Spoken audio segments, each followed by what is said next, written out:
Welcome back to the SPL. Finch and Gormizer here as we're going into our final set of the day. It'll be the Knights up against Sanguine. And Sanguine are kind of on a tear right now, man. I don't know. Yeah, I feel as though it would be hard not to be favoring this team coming into the set.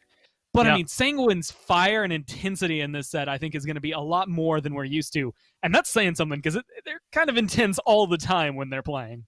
Well, this gives Sanguine their chance for the 1 seed if they can find a win over the Knights. Knocked one of our guys out with a power surge, but we're right back. Just like that, we're in game, and just like that, Cubo Fred is back into the long lane to the tune of a first blood. Sanguine boys do have some deep wardage over on the left side of the Pittsburgh Knights jungle, so we'll spot out the attempt to steal away those oracles, but won't dissuade it. Watch out for Panatom. Up into the air he goes, and down he slams onto Neoma. That's finally some life here from Sanguine, a small spark in this game. You get yourself a kill, but you're still about 2,000 gold down. Maybe we should just take that one a little bit slower, but the extra pressure that they put on this lane maybe makes them feel like they can get away with positioning like that. Scary D, questionable pathing now as well.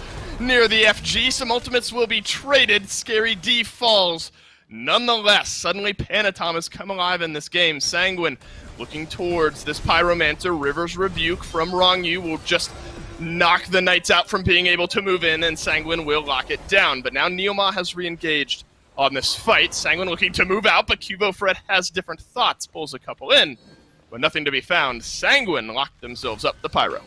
But both Hastened and Telkines are such massive power spikes. It could be hard to box them from here on out. Finally, some action over in the short lane. Paul will detonate Yarkor for a kill in this one. Tied up 2 for 2. Rongyu still the ire of Scary D's eye here. That's a great knockup from Cubo Fred, but Panatom Anvil of Dons his way down. Rongyu certainly will fall here as the Pittsburgh Knights pull themselves 1 kill ahead. A nice 2 for none from the Knights. Watch out for Netrioid on the split push on the left-hand side. But against Freya, that rotation is so much less risky because she just can't get your tower this early. She just doesn't have the capability to do so without multiple waves, whereas a Novo Hunter would have been able to put significantly more pressure. It's Panatom and Yarkor that want to defend this tier 1 tower. Yarkor will toss out the ultimate and at least will grab 1 stun. Cubo Fred unable to escape this one. A nice triple knockback from Scary D. But the tower dive appears to be on. Shinto with the transformation will swoop through. You got 2 Amas working at you. Yarkor, the true one, will finish off the kill. And just like that, Sanguine are going to turn around a 0 for 2 loss a few moments ago to a successful solo lane rotation for 2 kills of their own. By Cubo. Normally, I think he is one of the most mechanically gifted players in the league. Not right there.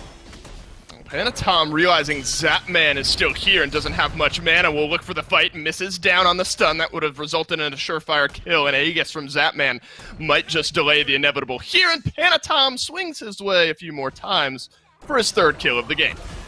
Nothing like a good old Zapman up-down remind you what you're watching. You know, this is classic SPL here. Who are we kidding? Neoma, though, will use the Whirlwind of Rage and Steel and won't connect onto anything. Scary D has found an opening in the backline, but a River's Rebuke from Rongyu will split the fight. Double knockup from Cubo Fred will open the door, and Sobek will snag a kill in this one. Sanguine not dissuaded, though. We're going to move back in. Netrioid, well-timed beads there will prevent the pluck. It's a 1-for-1 trade, but you've lost your mid laner. Zapman, rather, still back on respawn, so it's a 1 for none here, and the Knights still looking to push in. It's a stun down onto Cubo, and Netrioid has found himself a kill. A stun down, and the Freya is tossed backwards. Scary D with his 2nd in this fight. The leap up and over from Neoma, and maybe the 2nd charge is enough to get him out, but there's the Ama ult from Yarkor to shut Neoma down. And find him with those big windows where you lose a whole lot of effectiveness. That's the way to think about Freya. She trades her effectiveness in bursts. Here's maybe some fireworks. Yarkor will swing the ultimate through. Nice stun down from Rongyu. And that's a decent River's Rebuke, but Paul can still escape, but not further than Panatom with that Anvil of Dawn. It's a nice double swing from Neoma, beads out by 1. Shinto, rather, transforms into Panatom here. Rather, the Thor slams down in the mid lane. Netrioid will finish off the kill as the Morrigan transfer is complete, and the Freya has her 2nd of the game. That was really Yarkor that got all that started and took Paul out of that fight.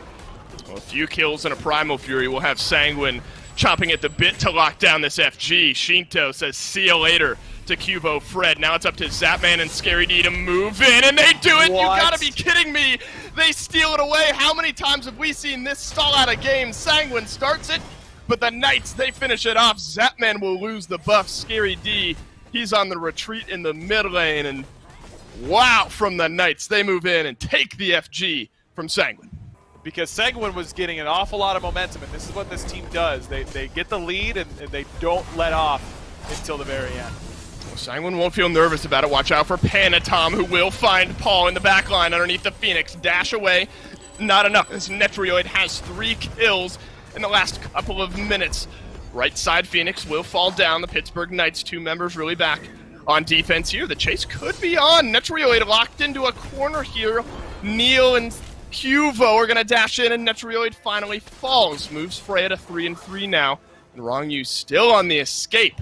So it's a right side Phoenix, but you lose at least 1 member if you're Sanguine. They are, but this gold lead is non-existent here for Sanguine. Right, It's true. just they feel like they have all this momentum.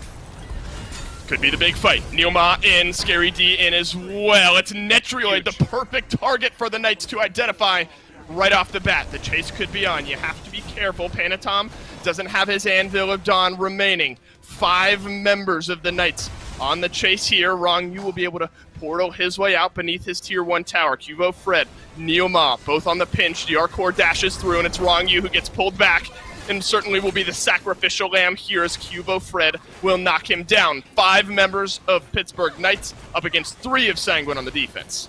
When we talk about beads, Netrioid won't have his for another 30 seconds. Has the Aegis, though, and it's looking like Fire Giant. Round 2 here for Sanguine. Getting rid of Netrioid was a beautiful thing at the start of that fight for the Knights, and really opened the doors to what would have been tier 1 and 2 towers falling. Scary D pulled up, and a decent wall by Panatom will lock him off from the re-engage. Whirlwind of Rage and Steel will be blocked out by a couple of Sanguine. Panatom, you gotta be kidding me. Delete Zapman from the game, and the 2-tap onto Cubo Fred gets it done. Neilma off to the side. The engagement from Sanguine aggro, it works out. Suddenly the Knights' backs against the wall. I mean, Panatom finds the huge dunk, but it's because Shinto walked in and found the 2-man stun on top of both backliners. Shinto might be finding another, though Scary D gonna interrupt him nicely, but he's undeterred. Shinto still moving forward, but Ooh. Paul makes a nice play. Immediately knocked down by Panatom, who has moved his way on in there. Scary D underneath the Titan. It's under attack, and aggro, I think this might just be it for the Knights. They steal away a Fire Giant to keep themselves in the game, but Scary D against the world won't be enough. Sanguine turn the tables and take game number 1. Well, Sanguine are on a tear right now with a chance to grab the first seed if they close this out in 2. Dolson, bring us the action. Some fireworks here in the long lane, but half health bars is all we have to show for it. It's really good timing. Speaking of good timing, no dash for Yarkor, no mana for ultimate. Great timing by Cubo Fred and Scary D. They pick up first blood. Over onto the Sanguine side of the map, a gank from Cubo Fred, now a return gank over onto Yarkor, who might have to use Dazzling Offensive to get out. Teleport will be channeled and won't be completed. Cubo Fred with the up-down. Yarkor, death number 2. Has good displacement, and that's usually what you're looking for on solo lane ganks, but not enough.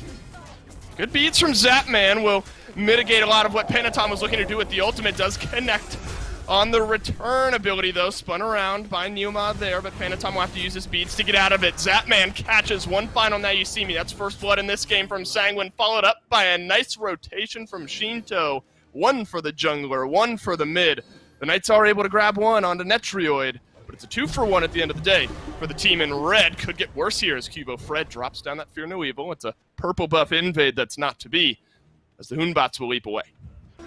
He was looking for a return gank. It's Pyromancer taken down by the Knights, but it's Gold Fury started up by Sanguine. Paul is in range, locked in, but finds maybe the 1 fraction of an escape route that he had to get out. It's Sanguine still on the Gold Fury, and they will take it away, so it's Pyromancer in exchange for Gold Fury, but wrong, you will have to go back to base.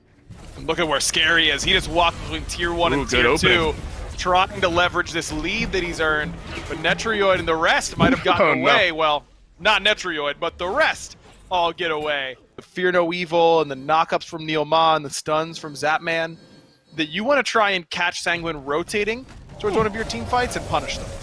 Panatom catches Paul sleeping in the mid lane, just as we're thinking about maybe what the Knights can do different. It's almost hard to expect sometimes those big, long-range Mercury ganks. Now it's tier 1 tower. Watch out for Kivo Fred, though, in the back line of Sanguine here. I think smart from the Knights, realizing it's not a winning fight. Could be in a moment, though, as Scary D has found a rotation around the back line. One Fear No Evil catches, the other beat it out by Shinto there. Rongyu caught to the side of one of his own waves, and Zapman will knock him down. Zapman on the retreat, though. Scary D is as well. Tier 1 tower, suddenly the haven for Sanguine. It's tier 1 for 1 kill. Watch out for Netrioid. He's been on the rotation this entire time. If you start to look at Spectral Armor coming at a premium for maybe these next items coming online for some of the Knights frontliners, Scary D being one of those frontliners here. He is stunned down, will have the jump and pops the thorns, but not enough to escape the damage of Yarkor, who will shut down that solo laner.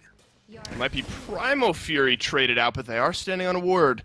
The Knights are. Netrioid is here, and that's enough to make the Knights think twice as the rest of Sanguine swoops their way in. The backside of the Fury pit here. Neomai in range. Nice double Whirlwind of Rage and Steel as Sanguine will take away the Fury. River's Rebuke will separate the engagement from that Fear No Evil, keeps Yarkor alive, but Rongyu will have to teleport, or portal rather, his way out. Zapman tries to throw down some damage. He's transformed into that Osiris, but the transformation won't result in much. It's a Fury for nothing, and Sanguine get out alive. Panatom having crit and Netrioid as well might be a little bit too much, but just as what happened last time, Cubo Fred's getting attacked right as this conversation begins, and Fear No Evil will drop down. Maybe delays the inevitable here as Yarkor's still on the chase. Will he jump back? No, he won't have it in time in the dash away from Yarkor. But he only has a Phoenix to go here, and he'll be trapped back at the Knight's base. No teleport for him either, so he's dead from this position. No chance he ends up surviving this. But look at how much space he's pulled Paul and Zapman back to. They needed both these guys to have a chance of killing him, and Yarkor might actually get out. But look at this, because he's creating so much. Fire Giant by Sanguine.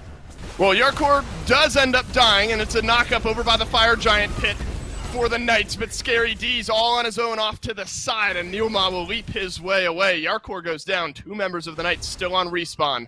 Fire Giant is up. Neilma moves in, maybe for a potential steal this time, but Sanguine look to make no mistake as Panatom spins around Neilma. It's a nice double stun from Zapman and grabs the kill onto Rongyu. The perfect transformation into the Hunbat. You gotta be kidding me. That delays this FG. Zapman with the big play, and the Knights somehow save the Fire Giant. Man, Zap stuns 2 on the Fire Ring, which is just perfect. It does enough damage to finish off Rongyu, then he finds the perfect transformation and kills Panatom. That's a huge individual play and one that was needed because things have not gone well for PK otherwise. Oh, and a nice Aegis from him. No way, he knocks him up. Netrioid falls back down. Paul finds his second kill of the game in some style. It's risky, though, because you have to either put yourself in a position where you're crushing waving back towards your own base, but that means you were out of position beforehand, or you've got to crushing wave into it. But what a sonic boom for Panatom. Zapman already taken out, and Scary D and Neil are going to be next. Panatom flies through, sets up a couple of kills. Scary D is low, and that's a double now for Shinto. Fire Giant being looked at, and Fire Giant will be started by Sanguine. Cubo Fred in range, doesn't have the Fear No Evil just yet, but it looks like he might just give this one up. Health bar top left of your screen, down to about 3,000, and Fire Giant. Neilma is going to try to rotate back to the rest of his team. You might be seeing a different look, despite Fire Giant being on Sanguine this time. Scary D on the full rotation as well. Watch for Cubo Fred to maybe leap in. That's a double knockup from Paul to plug away some good damage. Fear No Evil from Cubo Fred sends Netrioid back to the gray screen. Rongyu will look to get out of his own River's Rebuke, but it's Cubo with a well-timed double that has the Knights out ahead of this fight. Paul will look for the killing spree. Yarkor turns one around, and suddenly it's a couple members of the Knights on the digress, but 3 members down from Sanguine. Seems like the waves are starting to push slightly more in Sanguine's favor over here on the left and on the right. So maybe they have the slight advantage should they get a big fight in their favor. Maybe that frenzies the Knights to move forward. Sonic Boom, not great from Panatom this time. Does get him into the back line where Paul has to crushing wave away, but Zapman's there on the peel. Panatom finds the one shot anyway. He trades out his life. Neoma has died. Elsewhere in this engagement as Cubo Fred looks to get himself out, but it's Fire Giant assisting the rest of Sanguine here. Shinto will burn down the Hoonbots, and Sanguine turn their eyes towards this enhanced Fire Giant that the Knights have to deal with. 1 minute left on the Fire Giant timer. Neil looks for the engagement. Rongyu holding on to that River's Rebuke. Sunbreaker down. Neoma spins around, but instead it's his head that's left spinning as Panatom has found the kill. And it's Knights getting engaged on the backline. Paul rolls through with the crushing wave. Scary D stunned down. 3-man Fear No Evil as Cubo Fred maybe helps the Knights turn this one around, but it's the left side Phoenix that'll fall with 4 members left on the defense. And Cubo gets pinned up against the River's Rebuke. Panatom falls to the nice water spout by Paul, but they've got to worry about this Oni Fire Wave in right. That's going to open up this mid Phoenix with ease. Paul is sent over there to try to knock down that wave. Can't quite decide which way he maybe needs to go here. A stun down onto Zapman. Paul is here to help on the defense. Yarkor knocked up, but a double stun might turn it around. Mid lane, Phoenix down to half HP, but the Titan, it's dying in the meantime. Sanguine, you just have to walk in and hit it once, or the minions just gonna get it done. You gotta be kidding me. Sanguine win the game.